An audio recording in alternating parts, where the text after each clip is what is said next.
Assalamualaikum warahmatullahi wabarakatuh. Alhamdulillah wassalatu wassalamu ala Rasulillah wa ala alihi wa ashabihi wa tabi'in at-tabi'in lahum bi ihsanin ila yaumiddin, amma ba'd. Para pelajar yang dirahmati oleh Allah sekalian, pertamanya kita bersyukur kepada Allah Subhanahu wa taala di atas limpah kurnianya kita dapat meneruskan sesi pembelajaran kita ini walaupun dalam suasana PKP. InsyaAllah saya mengharapkan para pelajar sentiasa istiqamah, tetap untuk terus berminat dan berusaha untuk menimba ilmu walaupun dalam suasana yang tidak mengizinkan kita untuk bertemu. Dan insyaAllah bagi pelajar tahun 5 ini, saya masih lagi meminta para pelajar untuk membuka buku teks kafa pelajaran ibadah, iaitu pada muka surat 1 pada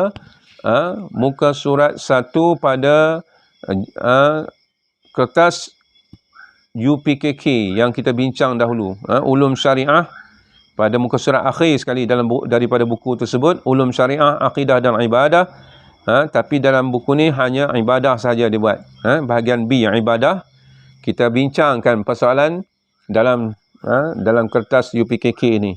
Iaitu kita dah bincang persoalan nombor 31 dan hari ini insyaAllah kita bincang soalan nombor 32. Bincang supaya kita boleh buka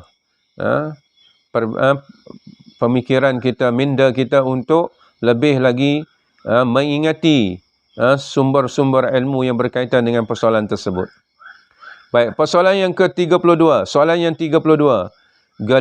Tergelincir matahari sehingga bayang-bayang sesuatu objek ataupun benda sama panjang dengan objek tersebut ataupun benda tersebut. Pernyataan di atas berkaitan dengan solat apa? Solat fardu. Itu pernyataan itu menunjukkan tentang waktu solat. Waktu solat. Sekali lagi kita sebut, tergelincir matahari. Maknanya tergelincir ini, maknanya tergelincir matahari di tengah langit. Tengah-tengah langit, gelincir matahari maknanya dia bergerak ke arah barat sedikit. Sehingga bayang-bayang sesuatu benda ataupun objek sama panjang dengan objek tersebut. Pernyataan di atas berkaitan dengan solat fardu apa? Jadi kita kena faham, memahami waktu-waktu solat dalam kaedah yang ditunjukkan oleh hukum agama kita.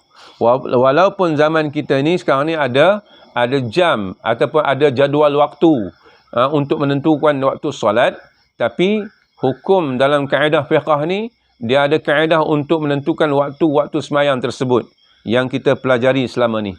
Baik.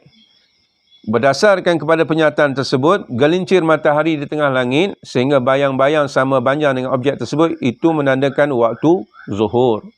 Itu menandakan waktu zuhur.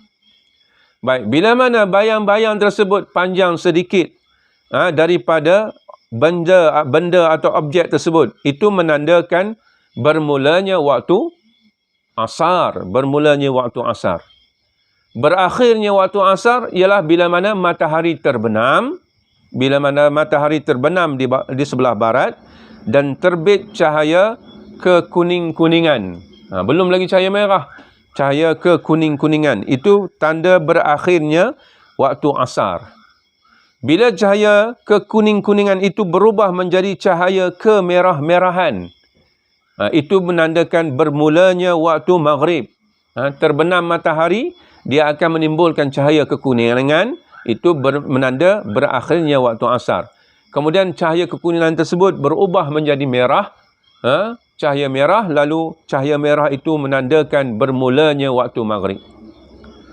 Kemudian bila mana hilang cahaya merah tersebut, tak ada dah cahaya merah, tak ada dah cahaya kekuningan, cahaya merah tak ada dah.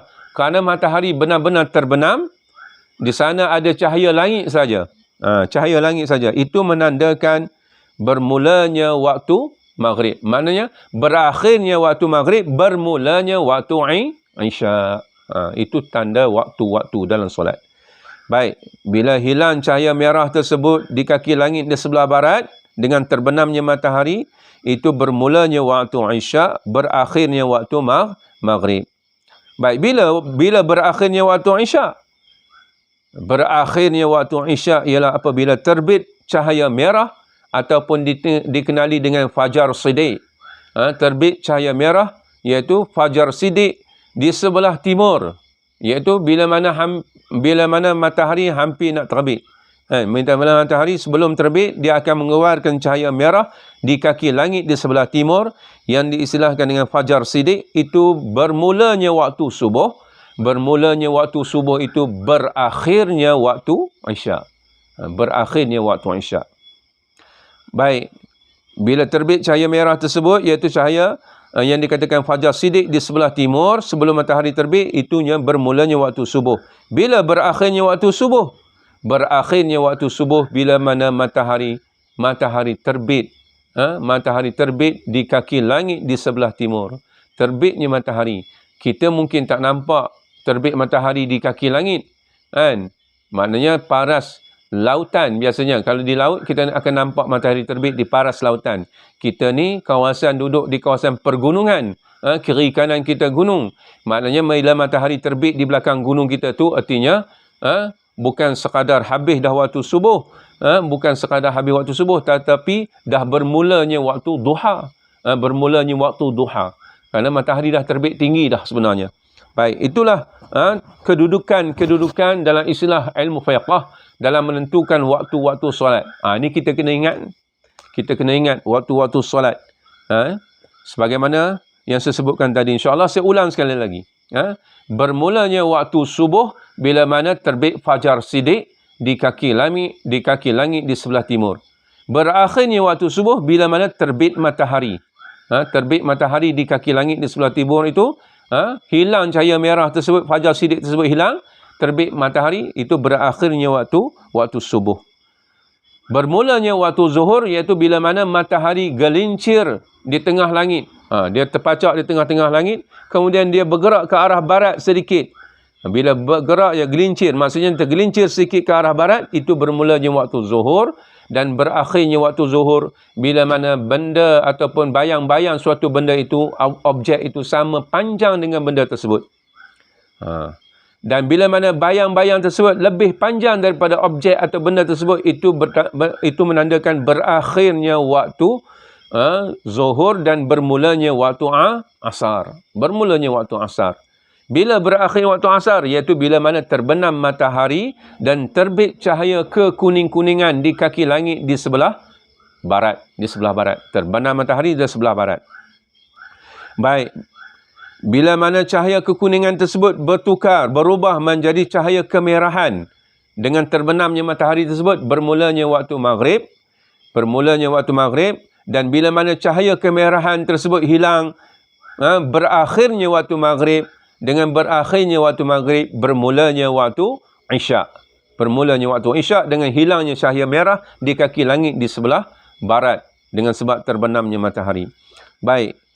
Bila berakhirnya waktu isyak, iaitu bila mana terbit fajar sidik, iaitu cahaya merah di kaki langit di sebelah timur, yang menandakan bermulanya waktu subuh. Bermulanya waktu subuh itu berakhirnya waktu isyak. Menunjukkan bahawa waktu isyak itu panjang sedikit. Waktu isyak itu panjang sedikit daripada waktu-waktu yang lain.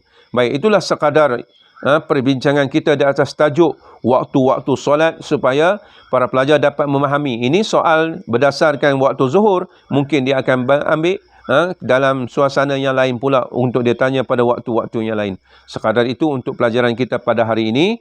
Semoga ada manfaatnya. Wabillahi taufiq wal hidayah. Wassalamualaikum warahmatullahi wabarakatuh.